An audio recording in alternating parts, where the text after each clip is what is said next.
Extracurricular Activities Part 5 A Student and Pro Hero Walk into a Bar by ohshiddlesticks. Read by My Lost and Found. Summary. Izuku has been analyzing quirks since he was in diapers, and he's never heard of a transferable quirk. Getting information on it appears to be a slippery slope to becoming an underground analyst. Hopefully nobody will find out. Yeah, somebody finds out. There's a saying, it takes 10,000 hours of practice to become world-class in any certain discipline. Midoriya Izuku, though he hates to admit it out of a heaping of self-doubt, was quickly approaching that milestone at only 14 years old. That's why, when All Might offered him a transferable quirk, something that even he had never encountered, Izuku knew he needed to go digging. He'd always known, abstractly, that there was a criminal underground to be had in Japan, and it was centered in Mustafa. Tokyo was the capital of the country, but the hero and villain scenes were ramped up to the next level in Izuku's home city. He had never expected to find himself in this underground, and certainly not on purpose, but searching online was getting him nowhere, and some of the best quirk analysts he could find only met in person, behind closed doors. So, 2 days after Izuku accepted a deal for a quirk, he found himself shoving all the paper yen notes he had into a wallet and slipping it beneath his clothes, then walking towards the door to meet with someone he'd talked to on a forum and then in DMs. "I'm going on a night run as part of a new regimen, Mom," he called. "All right, sweetie," she responded from the other room. "Stay safe." Izuku winced, knowing he was going to be walking into the lion's den, but he was mainly relieved that his lie hadn't been caught out. He had never been the best of liars. He pulled on a hoodie and red high tops and stepped out into the evening. After a short train ride, Izuku arrived at the building he was given the address to. It was inconspicuous, tall with a great dearth of windows, but, in a way, that matched the rest of the complex around it. He ducked into the side alley and opened the door. He found himself in a bar. He shouldn't have been surprised that it was a bar, because he knew many gray spaces were, but it was a culture shock for him. He'd never been in a bar before. Gray spaces were places where anyone could meet up. Villain, vigilante, hero, police, informant. They were usually Yakuza, Izuku knew, but he had no clue about this specific one. There was usually a grace area around them where nobody could get arrested, and, of course, there was no fighting or arrests in the building. It was just a place to share information in whatever direction needed. Money and intel traded hands, so this was where Izuku knew he needed to be. He took a seat on a high stool by the bar and pulled down his hood further, trying to hide his whole face. He knew he was twitchy and fidgeting with the string of his hoodie. He was too nervous to make eye contact, and was just hoping the person he was meeting with would come to him. All he knew was that they would be going by the name Fukaro. This person knew even less about Izuku than Izuku knew about them, somehow. He flicked his phone on and off obsessively, checking the time. Fukaro was 5 minutes late. "Hey, kid, you waiting for someone?" asked a voice, and Izuku nearly jumped out of his skin. The man who had asked him was built like a tank, with barrel-sized arms under a vest. His head was bald, but he couldn't have been more than 30. Yeah," Izuku responded. "What's their name? I might know him."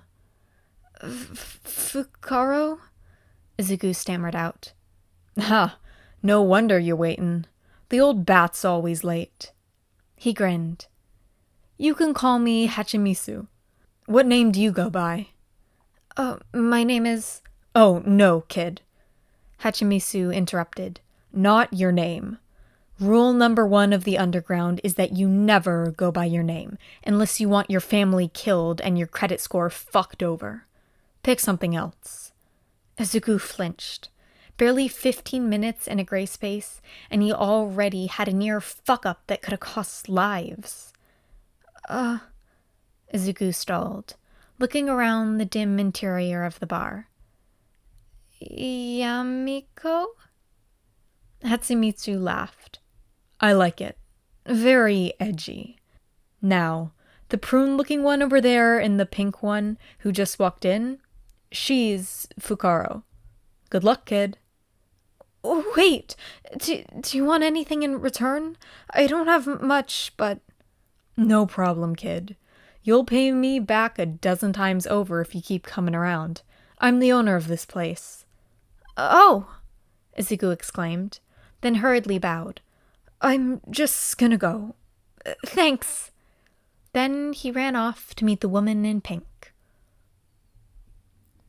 Hachimitsu had been correct in his description of Fukaro, if rude. Lines stretched out from her eyes and mouth, wrinkling her skin. Her hair was a rich maroon, and her eyes were wide and round, the entire sclera covered by a large black pupil ringed with yellow, like an owl. He figured that's where she got her alias. It was slightly disconcerting, but he thought it might let her see better. Did she have other animal traits? Owls with yellow eyes were diurnal ones, right? He wondered if she had extra eyelids, like most birds. You're a quick one. Might want to keep that smart mouth of yours shut before something bad happens. Fukaro's voice was raspy, like she hadn't had a drink of water in years. Oh, I'm sorry. Was I muttering? It's a bad habit. Sorry. Kill that habit if you want to survive around here. Oh. Silence hung in the air between them for a few minutes, before Izuku remembered what he was here for. I contacted you online to talk about an interesting quirk I came across. It's a transferable quirk, and I couldn't find anything about it when I looked. Izuku trailed off, because Fukaro had stood up from her seat and turned towards Hachimitsu. Brat, we need a back room. You're gonna want to hear this. Fine, you old bat, Hachimitsu muttered half-heartedly, but walked down a hallway, leading further into the bar. He unlocked a nondescript door, and all three of them filed in, moving to sit around a low table. He wants to hear about One for All, the old woman said, with a sadistic glee filling her voice. Oh, God, kid, what have you gotten yourself into? Hatsumitsu's voice, in comparison, was horror-stricken. Izuku sat in silence and listened to the two adults weave a tale of two brothers, an epic of mythical proportions filled with betrayal and gore. He learned about the quirk's history, passing through the hands of people like the pro-hero Lariat. He learned that the two had suspicions that the current holder was All Might, but had no proof. And he also learned that All for One was still alive, acting as a silent puppet master with all of the underground as his stage. He had barely finished reeling when Fukaro's hoarse voice spoke up again. How are you paying? Izuku pulled his wallet out of his hoodie pocket. I have some yen in here. Ha! The old woman cackled, and Hatsumitsu grinned back at her. Nah, kid. Buying this info in yen would be way over your allowance. She means something that you can do better than most people. If you can't offer goods, you have to figure out some sort of service or information that you have that other people don't. I'd trade you to learn how you learned about One for All, but I try to keep kids safe. Oh, Izuku responded, feeling deeply in over his head, not for the first time that evening. I can analyze, I guess. I like quirks, and I've been picking them apart for a while. Analysis, huh? Hit me. What's my quirk? Asked Fukaro, and Izuku let his stream of consciousness flow out through his mouth. Your quirk is enhanced hearing based on an owl. Likely you have other owl mutations, like slight enhanced sight in the dark, but that's not the main focus. You don't have extra eyelids, or you would have been blinking less often, and that means you don't have any flight capabilities. Originally, I thought your hair was another mutation, but I can tell it's died. Your roots are starting to show. As for how hearing is most affected, you would never worry about anyone overhearing our conversation. Even Hatsumitsu looked a little put off, and he's the one who owns these rooms, but you seem confident that nobody would hear. Your ears are also flattened, like they have an interior component like an owl's would. I'm not sure about much else, but it would be great for surveillance and avoidance measures. Hachimitsu was the first one to speak up, because Fukaro was busy cackling like a madwoman. How about you pay us back by coming here every Friday night? I'll even help you set up with some customers. You'd be like a private contractor, because I could use a house analyst. I take 20% commission, but you'd still be making bank. Izuku agreed, because he didn't know what else to do. For the next several months, Izuku's Friday nights were spent at the bar, meeting customers in back rooms and analyzing quirks. After the first time he'd freaked out when someone had asked him to analyze Pro-Hero Platitude's quirk, Hachimitsu hadn't made him do any commissions that passed his moral boundaries. It was really benevolent of him, Izuku found, as he met more and more people on the darker, gray side of the law. He'd met at least 2 Yakuza boss and quite a few minor criminals, and some had been kind, while others hadn't. The long scar running down Izuku's right forearm when a villain had thought he was being tricked, that surely the analyst Yamikumo couldn't be a kid, proved that. After a certain point, he'd given up on the hoodie disguise.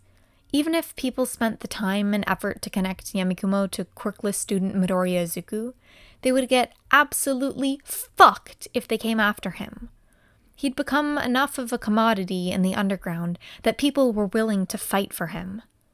8 months later, he'd had left his shift early for the first time so that he could wake up to finish cleaning the beach and take the entrance exam for UA.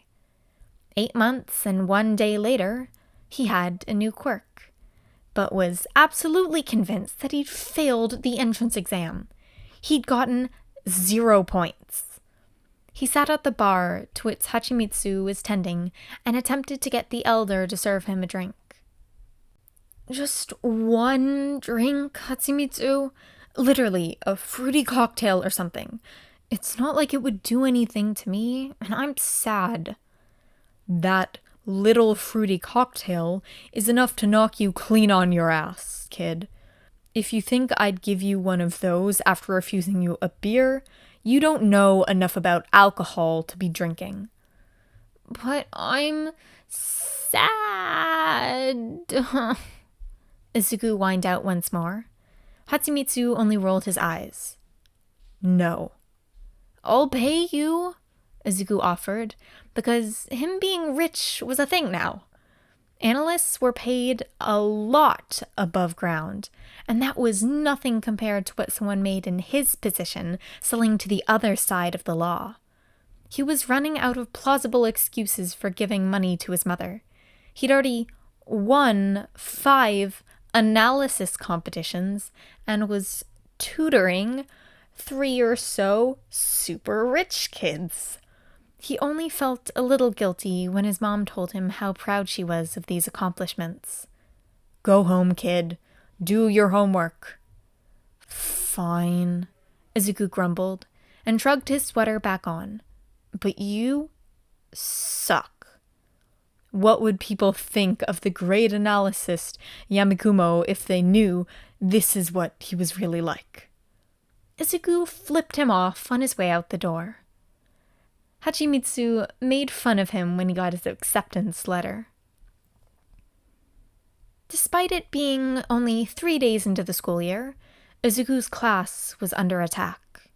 He had realized there was something fishy going on in the villain circles over the past few weeks, but he had never assumed they were going to attack a class at UA. Most of the villains Izuku had met were morally against hurting children, But it seemed the mob hadn't gotten that memo. Before he could process a plan that went any further than getting Ida out, he had been sent headfirst through the swirling obsidian portal. He landed on a boat and immediately scanned his surroundings. Suyu, he corrected himself. The underground had taught him to respect people's preferred names. And Mineta were on the ship with him, and the water was filled with at least a dozen villains. He made eye contact with a villain, one with a shark head mutation, and watched as he flinched. The shark man immediately turned away and whispered something, lisping to another villain. That one turned to another, and soon a quiet murmur covered the lake. Only one word was clearly audible. Yamikumo. "Shit, man, our bad. We'll let you out," one loud villain spoke. Izuku smiled, an unnerving grin that Fukaro had taught him after hours of nagging. "Don't worry about it." The villain shivered as much as he could while swimming, and the boat was propelled to shore. A water manipulation quirk, Izuku thought. Affecting currents, maybe? Shaking his head to clear his thoughts, Izuku turned to Suyu. She was looking at him with a strange expression, caught halfway between concern and fear. "Don't worry about it," he repeated. He didn't know if she would listen, but there were bigger issues to be dealing with. Besides, she seemed smarter than to go digging into shit. Izuku didn't recognize any of the three lead villains in the plaza, but he snuck closer to see them, especially the hulking figure with the exposed brain. They seemed to have a mutation quirk of some sorts, but he couldn't think of one that would affect the body so much but leave such a big, obvious Achilles heel. Suyu gasped next to him, and his attention was drawn to Aizawa, who was confronting the most humanoid of the villains, the one with the silver hair. The man had grabbed Aizawa's elbow, and skin began to flake off, turning into gray matter and falling slowly to the ground like ashes.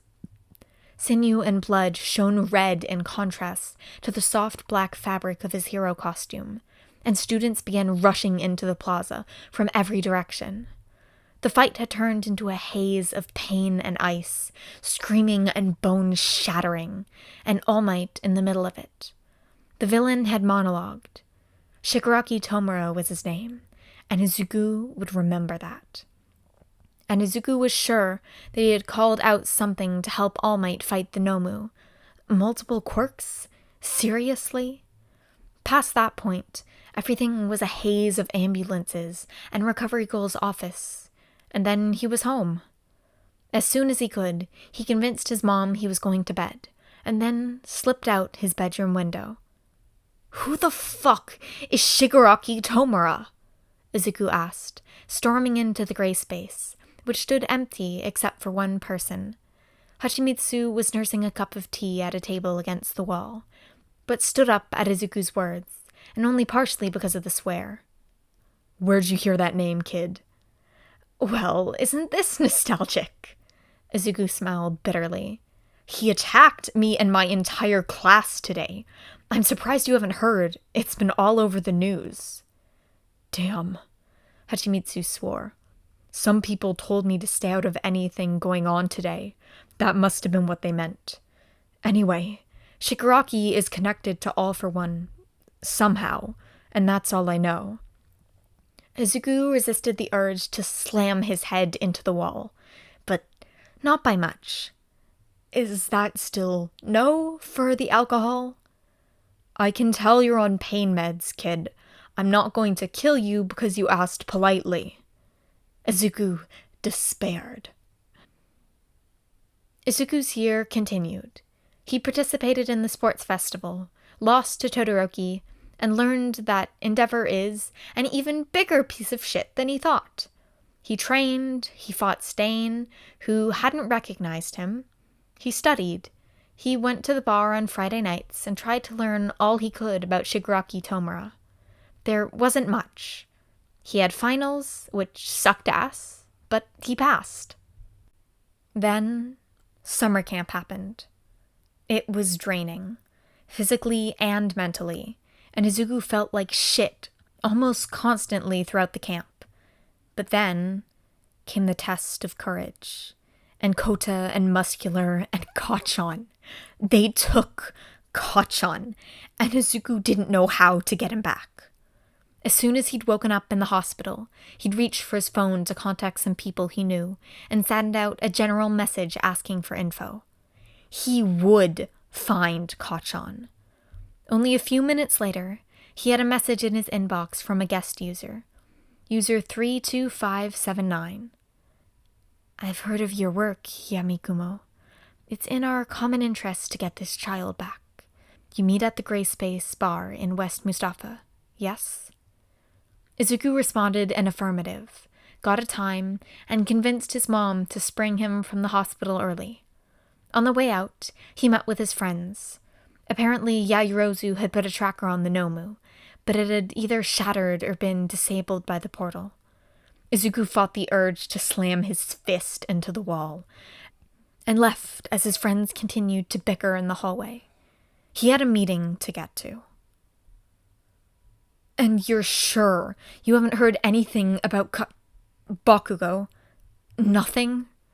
Izuku was sitting on a bar stool, waiting for the guest user that had contacted him, and anxiety was rising in him like a flood. Kid, you're gonna work yourself into a panic attack if you keep this up. You're going to find him. The only tracker we had to go off was shattered. Of course I'm freaking out. Fuck. I hope this guy online knows something. He seemed as stressed as I was. All right, kid, said Hatsumitsu. I'm needed in the back, but if you get news, just holler, and I'll be there. Okay. Izuku acquiesced, and watched as the owner disappeared into the hallway. He flicked his phone on again, refreshing his messages despite knowing that nothing new would appear. Nothing did. Despite it still being before the agreed-upon time, Izuku was impatient. He swung his feet back and forth where they hung below him, and looked up at every screeching chair or clattering drink in the bar. Finally, the door swung open, creaking loudly like it always did for newcomers who hadn't learned to pull up so the hinges went silent. When Izuku looked up, though, he looked straight into familiar dark eyes, with bags even more prominent than usual. He nearly fell off his stool. Aizawa blinked at him, as if he couldn't believe what he was seeing, but his brain rebooted once he was sure Izuku wasn't a hallucination. Meh. Eraserhead-san! Izuku broke in with a tight smile. How funny to see you here. Remember, it's aliases only. Okay, whatever. Just tell me exactly what you think you're doing here. Izuku said, am meeting with someone. Probably just the same as you, but my guy hasn't arrived yet. You're getting 2 weeks of detention after summer break, problem child. I think that violates the rules of the gray space. Nothing underground transfers into above ground and all that. How are you even more of a problem child than at school? Thanks, Izuku quipped. It takes practice. Aizawa perched himself on the bar stool next to Izuku, and he sat in silence for several long, awkward moments. Izuku refreshed his phone again. He startled when Aizawa spoke. They let you drink alcohol here?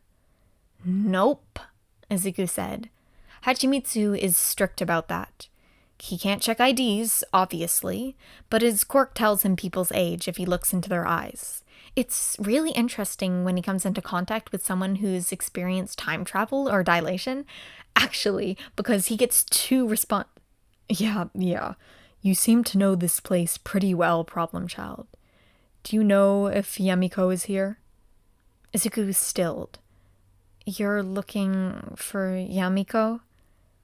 Yes, it's quite obvious that you know who You're user 32579, Izuku continued, and paused until the light dawned in Aizawa's eyes.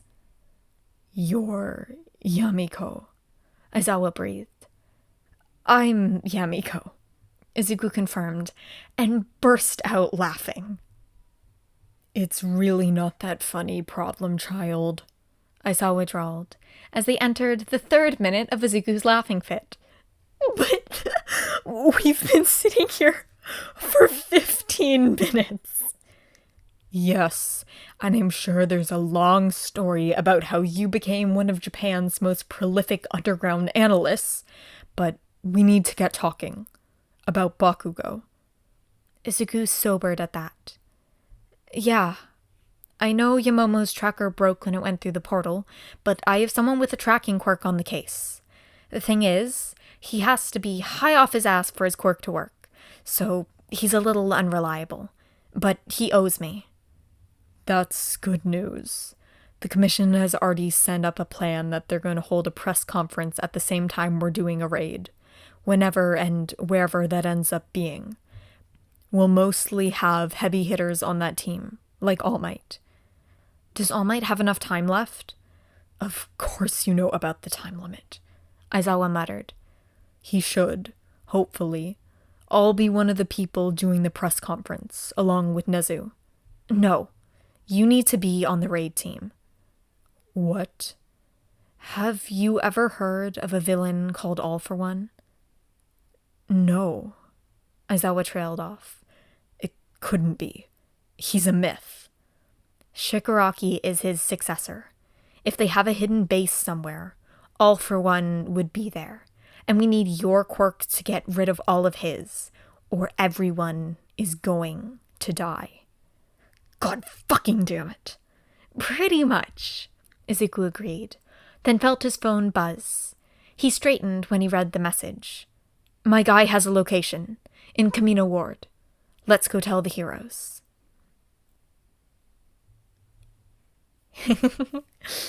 Yes, Analyst Izuku. Just, doing some light crime. It's just a little bit of crime. Don't worry about it. But yes, he is smart. Look at him. He does analysis. And he becomes one of the most successful, because of course he does. It's Izuku. I love this. But it's so funny. Just not only that, Aizawa just walked in and saw Midoriya just sitting there what the fuck is my problem child doing at an illegal gray space bar? What the fuck? But they sat there for 15 minutes just waiting for their person to arrive when they were sitting right next to them. Because yeah. But no, this is good. I love this. It's just so short and sweet, and it gets across the point. I know there's long fics about Izuku being more of an underground analysis. That's basically what Mastermind is. He's villain/analysis. But this was just a nice, short and sweet. Look at the boy. He's smart. He does crime. But just a little bit. It's good crime. But yeah, I hope you enjoyed. See you next time. And that's a threat.